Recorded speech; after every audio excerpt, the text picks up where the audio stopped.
اللہ رب العالمین کی حمد و ثنا کے بعد میرے اور آپ کی آقا ساری کائنات کے داتا احمد مجتبی حضرت محمد مصطفیٰ علیہ تحیت و ثنا کی ذات بابرکات پر بے حد و بے حساب مرتبہ درود و سلام پیش کرنے کے بعد بڑی خوشی ہوئی ہے آپ لوگوں کی محبت دیکھ کر کہ ماشاءاللہ جامع مسجد حیدریہ حسینیہ میں جناب حضرت مولانا علامہ قاری محمد نوید حسین چشتی صاحب کی سرپرستی میں تقریباً سارا مہینہ ہی روزانہ علماء کرام یک بعد دیگر تشریف لاتے رہے اور نماز فجر کے بعد ماہ رمضان شریف کے حوالے سے مختلف موضوعات پر آپ کو بیانات سناتے رہے۔ یہ بڑی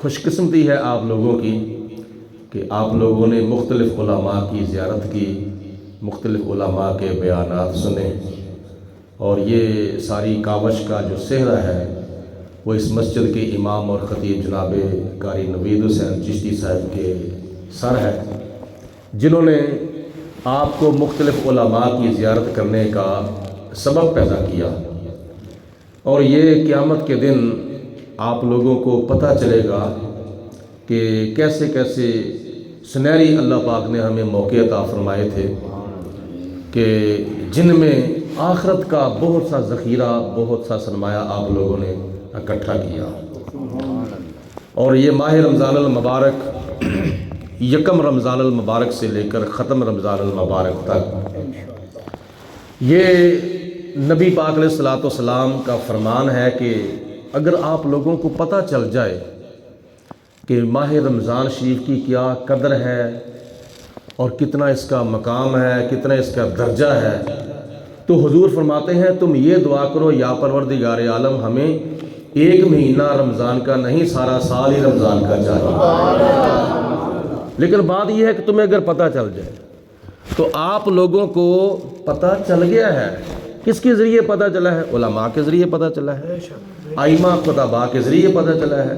یہی وجہ ہے کہ ماہ رمضان المبارک جب ہم سے رخصت ہوتا ہے اور چند دنوں کے بعد ہونے والا ہے تو کئی لوگوں کے جو دل ہیں وہ اتنے غمگین پریشان ہوتے ہیں کہ جیسے کوئی جی جو ہے وہ محبت والا بچھڑ گیا ہے، اور جس کے بارے میں نبی پاک علیہ الصلوۃ والسلام نے ارشاد فرمایا ہے کہ جو بندہ، جو میرا امتی ماہ رمضان شریف کی آمد پر خوش ہوتا ہے اور اس کے جانے پر غمگین ہوتا ہے، اللہ تعالیٰ کے اوپر واجب ہے کہ خدا اس کو قیامت کے دن جنت میں داخل فرمائے گا۔ اور دوسری روایت میں آتا ہے حضور علیہ الصلوۃ والسلام نے ارشاد فرمایا کہ جب ماہ رمضان المبارک کی آخری رات ہوتی ہے، زمین و آسمان کے فرشتے جمع ہو کر امت مصطفیٰ کے دکھوں کو یاد کر کے اللہ کی بارگاہ میں گریہ وزاری کرتے ہیں۔ تو صحابہ کرام نے عرض کی یا رسول اللہ امت مصطفیٰ کے کون سے دکھ جو ہے وہ فرشتے یاد کر کے اللہ تعالیٰ کی بارگاہ میں گریہ وزاری کرتے ہیں؟ تو نبی پاک علیہ الصلوۃ والسلام نے فرمایا کہ ماہ رمضان کا میری امت سے بچھڑ جانا یہ امت مصطفیٰ کے دکھوں میں سے ایک دکھ ہے۔ جزاک اللہ۔ اگر آپ توجہ فرمائیں باتوں کی طرف تو یہ آپ کی بھی بڑی محبت ہے۔ باقی رہی بات یہ سلسلہ ہو یہ تو کوئی کیا نام ہے آپ لوگوں کی محبت ہے، میں اس محبت کو ریجیکٹ نہیں کرتا، بلکہ یہ آپ کی محبت قبول ہے، لیکن تھوڑی سی توجہ جو ہے وہ چند مسائل میں آپ کے سامنے ضروری اور فکری پیش کرنا چاہتا ہوں۔ توجہ فرمائیں۔ اب رمضان المبارک جا رہا ہے، ہماری کیا ذمہ داری ہے؟ ہمارے حضور کی بلا عالم پیر طریقت راہبر شریعت پاسبان مسلک رضا علامہ الحاج پیر مفتی ابو داؤد محمد صادق صاحب اکثر فرمایا کرتے تھے کہ جب کوئی موقع آ جائے اور موقع آ کر گزر جائے، اس موقع کا بعد میں بندے کے اوپر رنگ ہونا چاہیے۔ ایسا نہیں ہونا چاہیے کہ مکے گئے، مدینے گئے، کربلا گئے، جیسے گئے تھے ویسے ہی چل پھر کے آ گئے، ایسا نہیں ہونا چاہیے، بلکہ رمضان المبارک 30 دنوں کا ایک کورس ہے۔ اس کورس کے دوران آپ لوگوں نے 5 وقت کی نماز پڑھی، رمضان المبارک کے روزے رکھے، سحریاں بھی کیں، افطاریاں بھی کیں، اور تلاوت قرآن بھی کی، قرآن کی تلاوت کی، خدا کی عبادت کی، راہ خدا میں سخاوت کی، معتکفین نے اعتکاف کیا، اور نماز تراویح کے دوران آپ لوگوں نے قرآن پاک کی سماعت کی، تقوی پرہیزگاری کے ساتھ یہ مہینہ گزارا، تو اس کا بعد میں رنگ محسوس ہونا چاہیے۔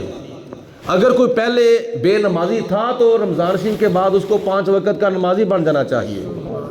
اگر کوئی قرآن سے، ایمان سے، مسجد سے، مدرسے سے دور تھا تو رمضان المبارک کی برکت سے اس کو قریب ہو جانا چاہیے تھا۔ اگر کوئی علماء کی خدمت نہیں کرتا تھا، علماء سے دور تھا، تو ماہ رمضان المبارک نے لوگوں کو علماء کے قریب کر دیا ہے۔ تو اس کی برکتیں، اس کے اثرات جو ہیں وہ بندے کے اوپر مرتب ہونے چاہیے۔ اور آپ لوگوں کو تھوڑا سا غور کرنا ہوگا کہ ماہ رمضان المبارک نے ہمیں بڑے سبق دیے ہیں۔ ان اسباق میں سے ایک سبق یہ بھی ہے کہ جیسے کہ علماء آپ کے پاس تشریف لاتے رہے اور علماء کی آپ لوگوں نے زیارت کی، جس کے بارے میں نبی پاک علیہ الصلوۃ والسلام نے حدیث پاک میں فرمایا ہے، من زار عالما فکأنما زارانی۔ حضور فرماتے ہیں جس نے کسی عالم دین کا دیدار کیا، حقیقت میں اس نے میرا دیدار کیا۔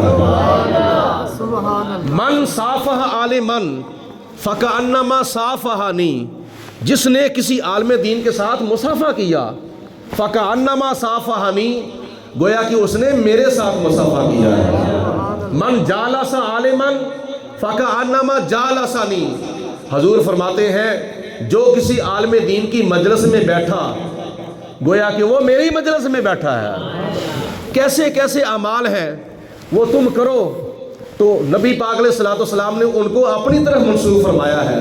دیکھو امت مصطفیٰ کی خوش نصیبیوں میں سے ایک خوش نصیبی یہ بھی ہے، جیسا کہ میں حضور قبلہ حاجی صاحب کا ایک قول پیش کیا ہے، دوسرا قول آپ سماعت فرمائیں۔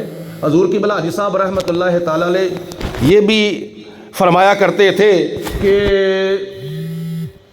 حرکت تھوڑی برکت بہتی۔ ایک آپ کا یہ مقولہ ہے، حرکت تھوڑی برکت بہتی۔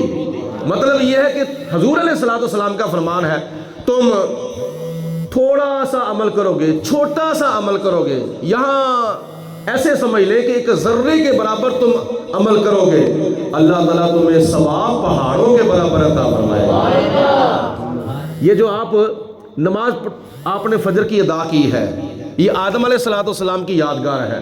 ظہر کی نماز حضرت ابراہیم علیہ السلام کی یادگار ہے۔ عصر کی نماز حضرت عزیر علیہ السلام کی یادگار ہے۔ مغرب کی نماز حضرت ایوب علیہ السلام کی یادگار ہے۔ عشاء کی نماز میرے اور تیرے آقا مولا حضرت محمد مصطفیٰ کی یادگار ہے۔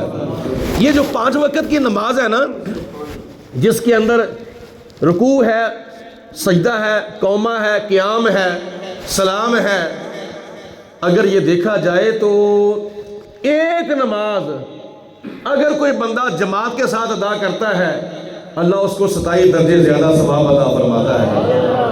لیکن قرآن پاک میں کیا آتا ہے؟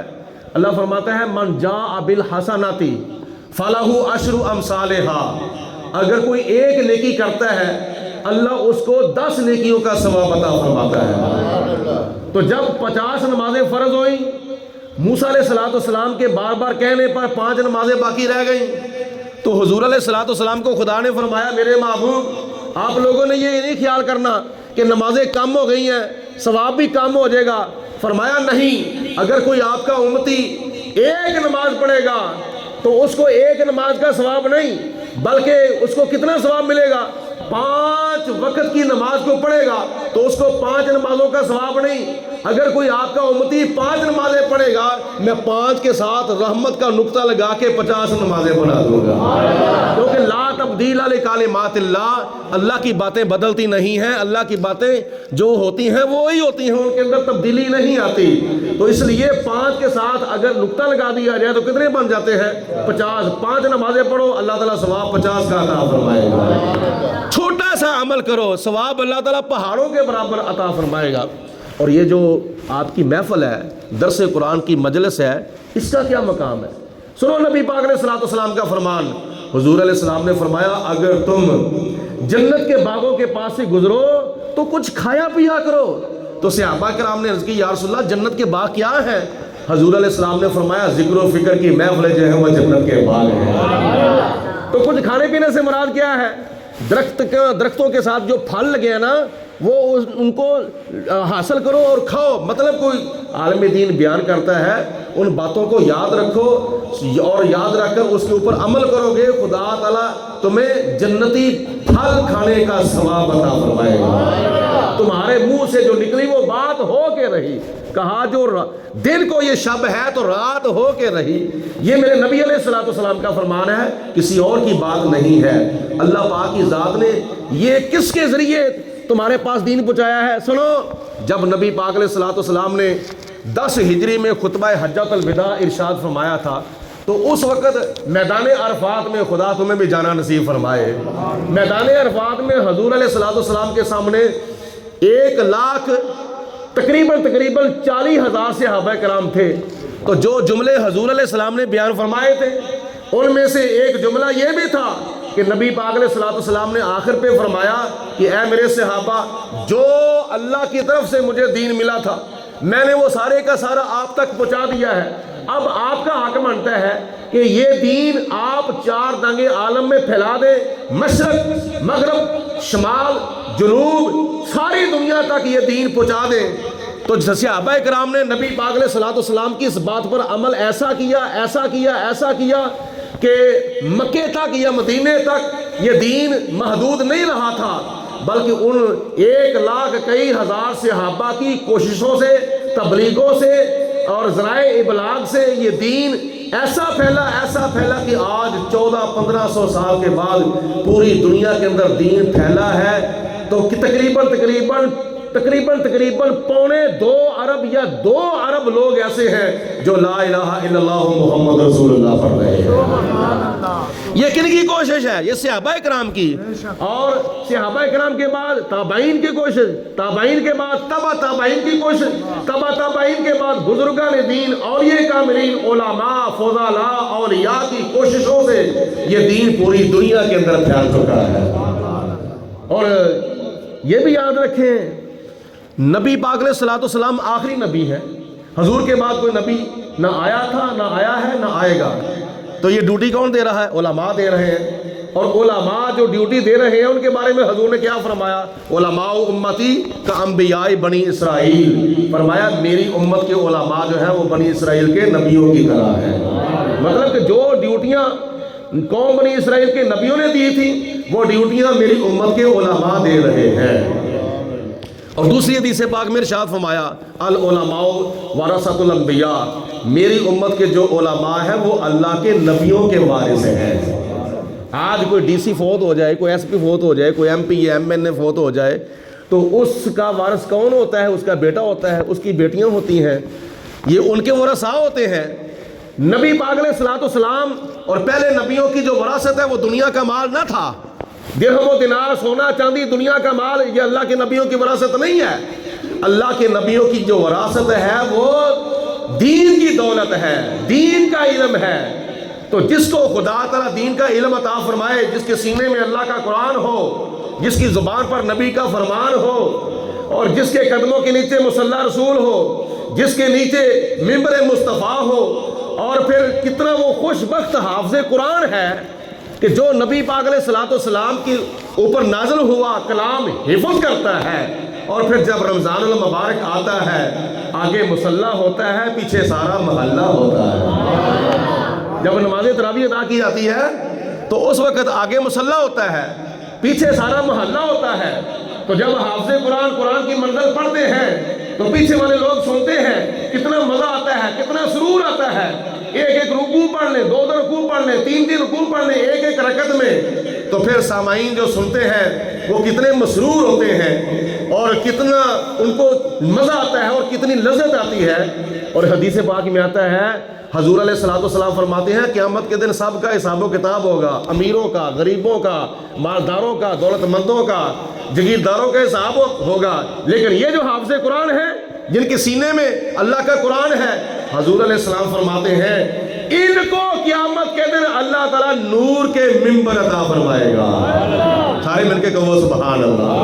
پیار کی زبان سے کہو سبحان اللہ. ابھی تک جس نے سبحان اللہ کہنے کا روزہ نہیں توڑا وہ توڑ دو, کہو مل کے سبحان اللہ. ایک مرتبہ سبحان اللہ کہنے سے 90 نیکیاں خدا تعالیٰ عطا فرماتا ہے. ایک مرتبہ سبحان اللہ کہنے سے جنت کے اندر ایک درخت اس کے نام کا لگا دیا جاتا ہے. تو محبت کی زبان سے ادھر سے آواز نہیں آ رہی, مل کے کہو سبحان اللہ.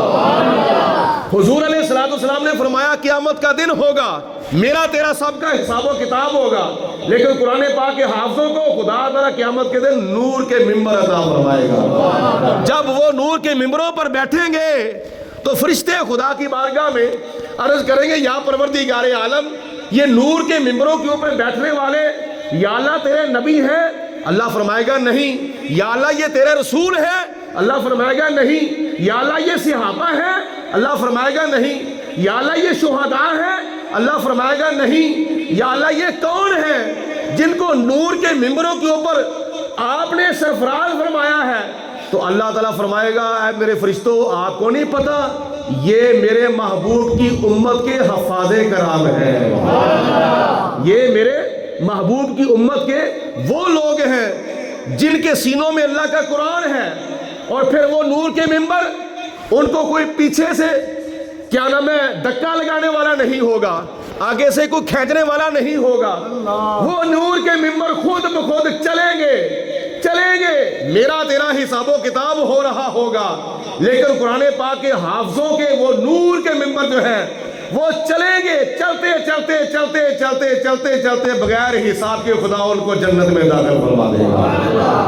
اور جب وہ جنت میں داخل ہو جائیں گے تو اللہ فرمائے گا, اے حافظ قرآن, ہاں اس سے پہلے ایک جملہ رہ گیا ہے وہ بھی سن لیں.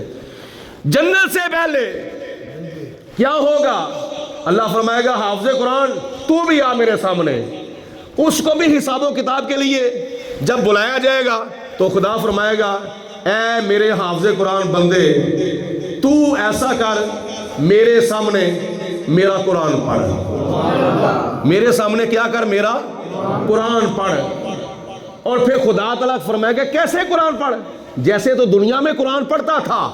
جب تو دنیا میں قرآن پڑھتا تھا, آگے مصلی ہوتا تھا, پیچھے محلہ ہوتا تھا, پیچھے امیر ہوتے تھے, پیچھے غریب ہوتے تھے, پیچھے وزیر ہوتے تھے, پیچھے مشیر ہوتے تھے, پیچھے سفیر ہوتے تھے, پیچھے گدا ہوتے تھے, پیچھے بادشاہ ہوتے تھے. آج محشر کے میدان میں قرآن پڑھ, تو پڑھنے والا ہے, میں سننے والا ہوں. وہ کیسا سما ہوگا, وہ کیسی گھڑی ہوگی جب محشر کا میدان ہوگا. وہ کیسا سما ہوگا, وہ کیسی گھڑی ہوگی جب محشر کا میدان ہوگا. اس محشر کے میدان میں 1,00,000 کئی ہزار نبی رسول پیغمبر بھی ہوں گے, 1,40,000 صحابہ بھی ہوں گے, اور 1,00,000 کئی ہزار نبیوں کی امتیں بھی ہوں گی. آدم علیہ السلام سے لے کر قیامت تک آنے والے سارے انسان ہوں گے.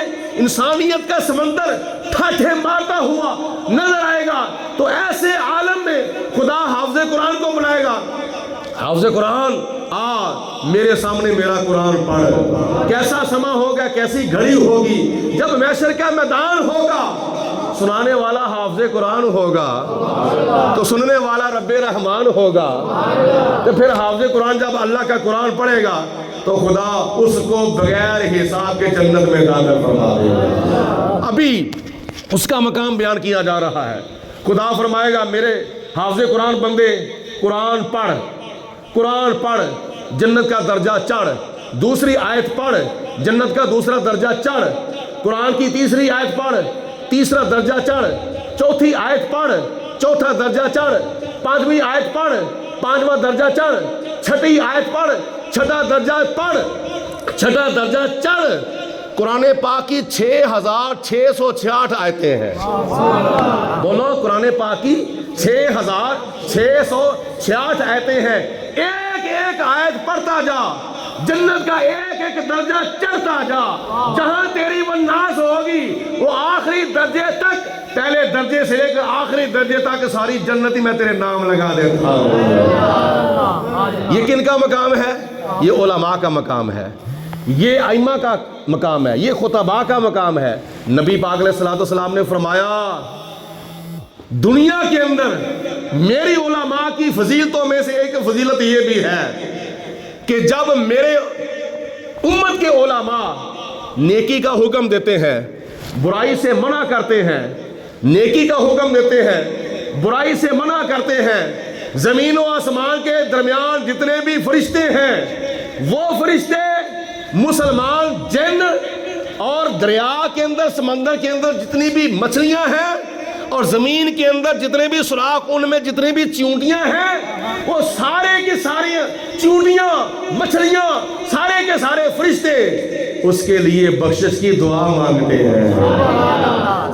اللہ کے فرشتے زمین و آسمان کے درمیان اس کے لیے بخشش کی دعا مانگے، اور بلوں کے اندر چیونٹیاں اس کے لیے دعائے بخشش مانگیں، دریا کے اندر مچھلیاں اس کے لیے بخشش کی دعا مانگیں، تو علماء کے اوپر طرح طرح کی باتیں کرے، یہ تیری کیسی محبت ہے؟ پیچھے نماز بھی پڑھتا ہے، بچے بھی استادوں سے پڑھاتا ہے، پھر بھی اگر تیری مرضی کے مطابق وہ بات نہ کرے، تیرے مزاج کے مطابق، تو تیرے دل کے اندر 100 تنقید کے پہلو جو ہے وہ ظاہر ہو جاتے ہیں۔ نہیں، تیری محبت نہیں، محبت ایسی ہے، محبت ایسی ہونی چاہیے جیسے حضور علیہ السلام نے فرمایا ہے۔ عالم دین، نبی پاک علیہ السلام کے دین کا مبلغ، قرآن کا حافظ، قرآن کے علم کو اپنے سینے کے اندر محفوظ کرنے والا، حضور فرماتے ہیں اگر کسی قبرستان کے پاس سے گزر جائے، بولو کسی قبرستان کے پاس سے گزر، یہ فضیلت حضور علیہ السلام نے کسی صدر کے لیے نہیں بیان فرمائی کہ کوئی صدر قبرستان کے پاس ایسے گزر جائے تو یہ ہوگا، کوئی وزیر اعظم، کوئی وزیر اعلیٰ، کوئی پریزیڈنٹ، کوئی پرائم منسٹر، کوئی چیف منسٹر، کوئی دنیا کا عہدیدار، کوئی ایم پی اے، کوئی ایم این اے قبرستان کے پاس سے گزر جائے تو ان کو یہ فائدہ ملے گا۔ یہ پروٹوکول کسی صدر کو نہیں دیا، کسی وزیر اعظم کو نہیں دیا، نبی پاک علیہ السلام نے فرمایا کوئی طالب علم یا عالم دین، طالب علم کتنا ہوتا ہے؟ چھوٹا ہوتا ہے، ابھی وہ زیر تعلیم ہوتا ہے، ابھی تو اس نے قرآن پاک مکمل حفظ نہیں کیا، ابھی وہ طالب علم ہے۔ حضور فرماتے ہیں کوئی طالب علم یا عالم دین کسی قبرستان کے پاس سے گزر جائے، ابھی فاتحہ خوانی اس نے نہیں کی، ابھی قبرستان والوں کے لیے اس نے دعائے بخشش نہیں کی، ابھی کوئی سورت پڑھ کے ایصال ثواب نہیں کیا، حضور فرماتے ہیں صرف قبرستان کے پاس سے گزر جائے، حضور فرماتے ہیں 40 دنوں کے لیے خدا اس قبرستان سے عذاب بھی اٹھا لیتا ہے۔ یہ اس کے قدموں کی برکت ہے، یہ اس کے قدموں کی برکت ہے۔ جب وہ ہاتھ اٹھا کے ان کے لیے بخشش کی دعا مانگے گا تو پھر خدا تعالیٰ ان کو کتنا درجہ عطا فرمائے گا۔ یہ سنو نبی پاک علیہ السلام کا فرمان، حضور علیہ السلام نے ارشاد فرمایا کہ دین جو ہے وہ آپ تک جو پہنچا ہے نا، اس کے پیچھے بڑی قربانیاں ہیں۔ کس کی کون سی قربانیاں؟ اس کے پیچھے شہدائے بدر کی قربانیاں ہیں، اس کے پیچھے شہدائے احد کی قربانیاں ہیں، اس کے پیچھے شہدائے خندق کی قربانیاں ہیں، اس کے پیچھے شہدائے تبوک کی قربانیاں ہیں، اس کے پیچھے شہدائے یرموک کی قربانیاں ہیں، اس کے پیچھے شہدائے کربلا کی قربانیاں ہیں۔ ہمیں تو دین مل گیا ہے تھالی میں رکھ کر، ہمیں تک کوئی قربانی نہیں دینی پڑی، لیکن ان کو زیادہ سے زیادہ دین کی قدر کرنی چاہیے۔ علماء ہیں تمہارے سر کے تاج ہیں، حفاظ کرام ہیں تمہارے سر کے تاج ہیں۔ حضور علیہ السلام نے بڑی فضیلت بیان فرمائی ہے۔ کتنی فضیلت بیان فرمائی ہے؟ یہ تھوڑی فضیلت ہے کہ قبر کے اندر بندہ جائے گا، یہ شاید میں آخری بات بیان کر رہا ہوں، توجہ فرمائیں۔ جب بندہ قبر کے اندر جائے گا، وہاں کسی نے کہا کہ کس مولوی نے قبر کے اندر آنا ہے؟ میں نے کہا دوسروں نے نہیں آنا، مولوی بھی اگرچہ قبر کے اندر کسی کے ساتھ نہیں جائے گا، لیکن بات یہ ہے دنیا داروں اور علماء کے درمیان فرق یہ ہے کہ اگر اس میت کے سوا قبر کے اندر اس کے ساتھ کوئی اس کا دنیا دار ساتھی نہیں جائے گا، علماء بھی نہیں جائیں گے، حفاظ کرام بھی نہیں جائیں گے، لیکن پھر ہوگا کیا؟ علماء اگرچہ نہیں جائیں گے لیکن قبر کے اندر علماء جا کے یاد ضرور آئیں گے۔ یہ حدیث پاک ذمہ داری سے عرض کر رہا ہوں، علماء اگرچہ قبر کے اندر نہیں جائیں گے ساتھ، لیکن علماء یاد ضرور آئیں گے۔ کیسے؟ نبی پاک علیہ السلام نے فرمایا کہ جب میت کو تم قبر کے اندر دفن کر کے واپس آتے ہو تو 2 فرشتے آ جاتے ہیں، 2 فرشتے آ جاتے ہیں، منکر نکیر، آ کر سوالات کرتے ہیں، من ربوں کا، ما دینوں کا، ما کنت تقول فی حق ھذا الرجل، 3 سوال کرتے ہیں۔ اور بخاری شریف کی کئی روایتوں میں آتا ہے ایک ہی سوال ہوگا۔ ابن ماجہ، نسائی، مشکات، ابو داؤد اور ترمذی، دوسری کئی حدیثوں میں آتا ہے 3 سوالات ہوں گے۔ پہلا سوال رب کے بارے میں، دوسرا سوال دین کے بارے میں، تیسرا سوال نبی کے بارے میں۔ میں کہتا ہوں چوتھا سوال بھی ہوگا۔ حضور علیہ الصلوۃ والسلام نے ایک حدیث پاک میں فرمایا چوتھا سوال بھی ہوگا۔ آج تک آپ لوگوں کو 3 سوالوں کا تو پتہ تھا، لیکن چوتھے سوال کا شاید کسی کو پتہ نہ ہوگا۔ میں عرض کرتا ہوں، حضور فرماتے ہیں چوتھا سوال بھی ہوگا۔ یا رسول اللہ وہ کون سا چوتھا سوال ہوگا؟ فرشتے جب اس میت سے، صاحب قبر سے 3 سوالوں کے جواب لے لیں گے، وہ پہلے سوال کے اندر بھی کامیاب ہو جائے گا، دوسرے سوال کا جواب دینے میں بھی کامیاب ہو جائے گا، تیسرے سوال کا جواب دینے میں بھی کامیاب ہو جائے گا، تو پھر فرشتے پوچھیں گے چوتھے نمبر پر، اے اللہ کے بندے بتا تمہیں ان 3 سوالوں کے جوابات کا کیسے پتا چلا تھا، کس نے تجھے بتایا تھا؟ تو وہ صاحب قبر کہے گا اے اللہ کے فرشتوں مجھے ان 3 سوالوں کے جوابات کا پتہ اپنے بزرگوں سے چلا تھا، میرے بزرگوں نے مجھے بتایا ہے، میرے علماء نے بتایا ہے، میرے فضلاء نے بتایا ہے، میرے خطباء نے بتایا ہے، میرے واعظین نے مجھے بتایا۔ تو علماء اگرچہ نہیں جائیں گے لیکن قبر کے اندر یاد ضرور آئیں گے، حقیر جان کر جن کو بجھا دیا تو نے، یہی چراغ جلیں گے تو روشنی ہوگی۔ تو جس چراغ سے روشنی ہونی تھی ہم نے اس چراغ کو ہی بجھا دیا ہے، تو روشنی کہاں سے آئے گی؟ تو اس لیے جس کو روشنی چاہیے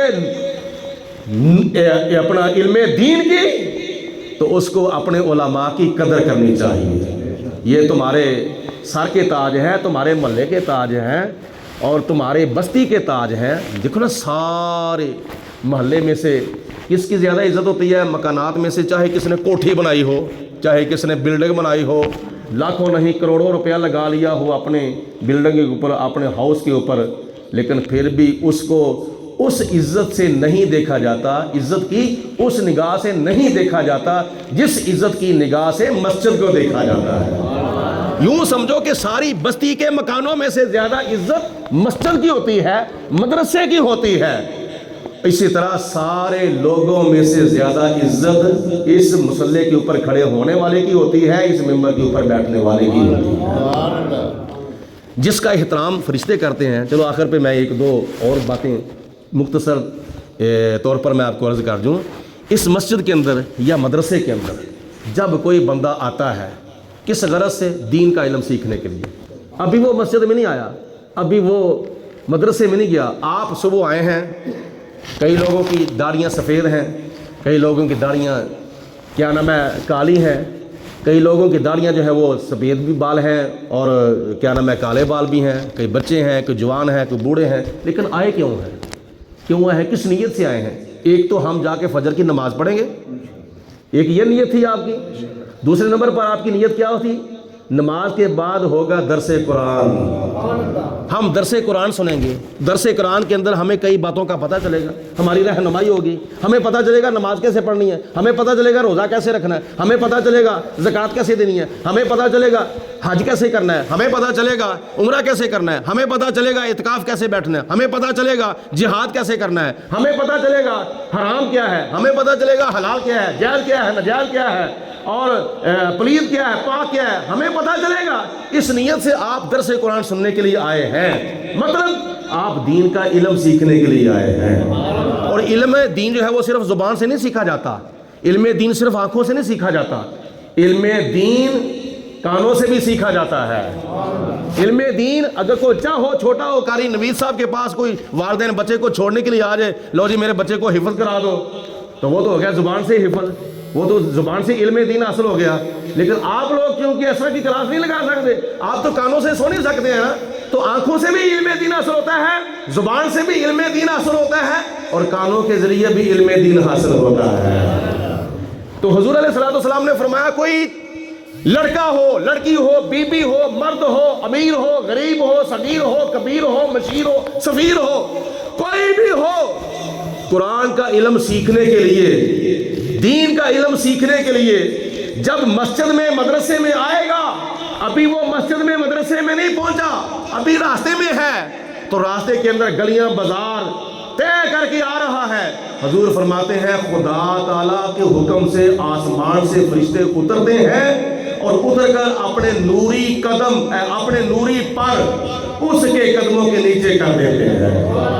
وہ خدا تعالیٰ کے فرشتوں کے پروں سے اوپر پاؤں رکھ رکھ کر مسجد میں مدرسے میں آ رہا ہے۔ ایک فضیلت۔ دوسری، حضور علیہ السلام نے فرمایا کہ جو کوئی دین کا علم سیکھنے کی نیت سے اپنے گھر سے نکلے، مسجد میں مدرسے میں آئے، چھوٹا ہو یا بڑا ہو، کوئی بھی ہو، صرف نیت یہ ہو کہ میں قرآن پاک پڑھنے کے لیے، سننے کے لیے، سمجھنے کے لیے جا رہا ہوں، حضور فرماتے ہیں اللہ اس کو جنت کے راستوں میں سے ایک راستے پر چلائے گا۔ اب جس راستے پر کوئی بندہ راولپنڈی کی گاڑی پہ بیٹھے تو کہاں جائے گا؟ بولو، راولپنڈی جائے گا۔ اگر کوئی لاہور کی گاڑی پہ بیٹھے تو کہاں جائے گا؟ اگر کوئی پشاور کی گاڑی پہ بیٹھے کہاں جائے گا؟ اگر کوئی ملتان کی گاڑی پہ بیٹھے تو کہاں جائے گا؟ ملتان جائے گا۔ سارے بولو کہاں جائے گا؟ اگر کوئی سیالکوٹ کی گاڑی پہ بیٹھے تو کہاں جائے گا؟ اگر کوئی مدینہ شریف کی فلائٹ پہ بیٹھ جائے تو بولو سبحان اللہ۔ مقبولیت کا وقت اللہ تعالیٰ تم سب کو نصیب فرمائے۔ اگر کوئی مکے کی فلائٹ پہ بیٹھ جائے، مدینے کی فلائٹ پہ بیٹھ جائے تو بولو کہاں جائے گا؟ مکے میں جائے گا، مدینے میں جائے گا۔ حضور فرماتے ہیں اگر کوئی دین کا علم سیکھنے کی نیت سے اپنے گھر سے نکلتا ہے، اللہ تعالیٰ اس کو جنت کی فلائٹ پہ بٹھا دیتا ہے، اس راستے پہ چلاتا ہے جو راستہ جنت کی طرف جاتا ہے۔ تیسری بات یہ بھی سن لیں، حضور علیہ السلام نے فرمایا جو کوئی بندہ طالب علم بنے یا طالبہ بنے، چھوٹا ہو بڑا ہو، قرآن پاک کا درس سننے کے لیے، دین کا علم سیکھنے کے لیے جب اپنے گھر سے نکلتا ہے، واپس جانے تک، چاہے 1 گھنٹے بعد واپس جائے، چاہے 2 گھنٹوں بعد واپس جائے، چاہے صبح کا نکلا شام کو واپس جائے، چاہے 2 دنوں کے بعد واپس جائے، چاہے 1 ہفتے کے بعد، چاہے 1 مہینے کے بعد واپس اپنے گھر میں جائے، جتنی دیر تک وہ گھر سے باہر رہے گا اتنی دیر تک خدا اس کو جہاد کا ثواب عطا فرماتا رہے گا۔ کتنی خوش نصیبی ہے آپ لوگوں کی۔ میں تو چاہتا ہوں کہ آپ لوگ طالب علم بن جاؤ، چاہے کوئی چھوٹا ہے چاہے کوئی بڑا ہے۔ کئی لوگوں نے ابھی تک قرآن پاک نہیں پڑھا، تو میں کہتا ہوں کہ جب قرآن پاک پڑھے بغیر ہی تم دنیا سے چلے گئے تو کیا اپنے ہاتھ میں لے کے جاؤ گے؟ ہاں، آخری بس پوائنٹ سن لیں، بڑی مزیدار حدیث پاک ہے، اگر آپ لوگ سن کے اس کے اوپر عمل کریں گے تو پھر دیکھنا اس کا قبر کے اندر نتیجہ کیا نکلے گا، حشر کے اندر نتیجہ کیا نکلے گا۔ کئی وہ لوگ بھی ہیں جنہوں نے 40 سال کی عمر میں قرآن پاک پڑھا ہے، 50 سال کی عمر میں قرآن پاک پڑھا ہے، 60 سال کی عمر میں قرآن پاک پڑھا ہے کئی لوگوں نے، کیا کہ بچپن کے اندر نہیں پڑھ سکے۔ ابھی بھی اگر کوئی قرآن پاک پڑھنا شروع کر دے قاری نویر صاحب کے پاس، چاہے اس کی زبان اڑتی ہے یا نہیں اڑتی، چاہے وہ روزانہ کا ایک لفظ پڑھتا ہے، آخر کار بندہ کمیٹی ڈالتا ہے نا، مہینے بعد 10,000 روپیہ دیتا ہے تو کمیٹی کا کتنا پھر پیسہ بن جاتا ہے۔ روزانہ کا بندہ ایک لفظ یاد کرے، ایک آیت یاد کرے، ایک سطر یاد کرے تو پھر وہ کیا نام مہینے بعد یا 2 مہینے بعد کتنا اس کا ذخیرہ جمع ہو جائے گا۔ نبی کریم علیہ السلام نے فرمایا اس بات کا اگر تمہیں فکر ہو کہ اب ہم جوان ہو گئے ہیں، بوڑھے ہو گئے ہیں، اب ہم سے قرآن پاک کیسے یاد کیا جائے گا، کیسے پڑھا جائے گا، حضور علیہ السلام نے فرمایا کوئی بات نہیں، شروع کرنا تیرا کام ہے، پار لگانا میرا کام ہے۔ چاہے زندگی ساتھ دے یا نہ دے، پار لگانا میرا کام ہے۔ یہ گارنٹی نبی پاک علیہ السلام نے دی ہے۔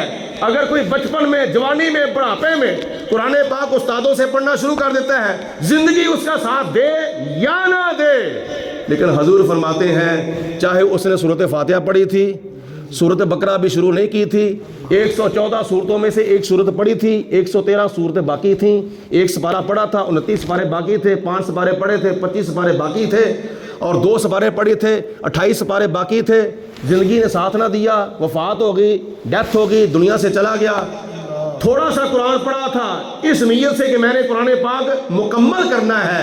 حضور علیہ السلام فرماتے ہیں جتنا قرآن پاک اس کا رہ گیا، نتیجہ کیا نکلے گا؟ جب محشر کا میدان ہوگا، چاہے اس نے تھوڑا قرآن پڑھا تھا، بہتا قرآن پڑھا تھا، ایک سورت پڑھی تھی، ایک آیت پڑھی تھی، ایک رکوع پڑھا تھا، دنیا سے چلا گیا، موت آ گئی، زندگی نے ساتھ نہ دیا، حضور فرماتے ہیں قیامت کے دن وہ اپنی قبر سے مکمل طور پر قاری قرآن پڑھ کے اٹھایا جائے گا۔ صحابہ نے عرض کی یا رسول اللہ کیسے؟ اس نے تو ابھی تھوڑا سا قرآن پڑھا تھا، سورۃ فاتحہ پڑھی تھی، 113 صورتیں باقی تھیں، ایک سپارہ پڑھا تھا، 29 سپارے باقی تھے، ایک رکوع پڑھا تھا اور 539 رکوع باقی تھے، ایک آیت پڑھی تھی، 6665 آیتیں ابھی باقی تھیں، تو باقی کا قرآن اس کو کیسے یاد ہو جائے گا؟ نبی پاک علیہ السلام نے فرمایا جتنا قرآن اس نے قاری نوید صاحب کے پاس پڑھا تھا اتنا پڑھا تھا، جتنا رہ گیا تھا اللہ کے فرشتے اس کو قبر میں یاد کرائیں گے۔ اب فرشتے پڑھانے والے ہوں، کوئی عام انسان پڑھنے والا ہو، تو ہمارے تمہارے پڑھانے کے اندر تو کمی ہو سکتی ہے، لیکن اللہ کے فرشتوں کے پڑھانے میں بولو کوئی کمی نہیں ہو سکتی۔ یہ حدیث پاک ہے، نبی پاک علیہ السلام کا بڑا پیارا فرمان ہے۔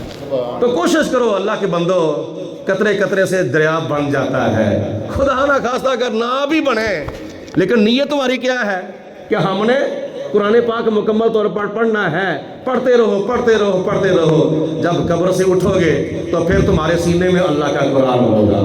نہ گھبراؤ مسلمانوں، خدا کی شان باقی ہے، ابھی اسلام زندہ ہے، ابھی قرآن باقی ہے۔ یہ کافر کیا سمجھتے ہیں جو اپنے دل میں ہنستے ہیں، ابھی تو کربلا کا آخری میدان باقی ہے۔ اللہ میرا کہا آپ کا سنا اپنی بارگاہ میں قبول و منظور فرمائے۔ وآخر دعوانا ان الحمدللہ رب العالمین۔ اللہم صلی علی سیدنا و مولانا محمد معدن الجود والکرم وآلہ وصحابہ وبارک وسلم۔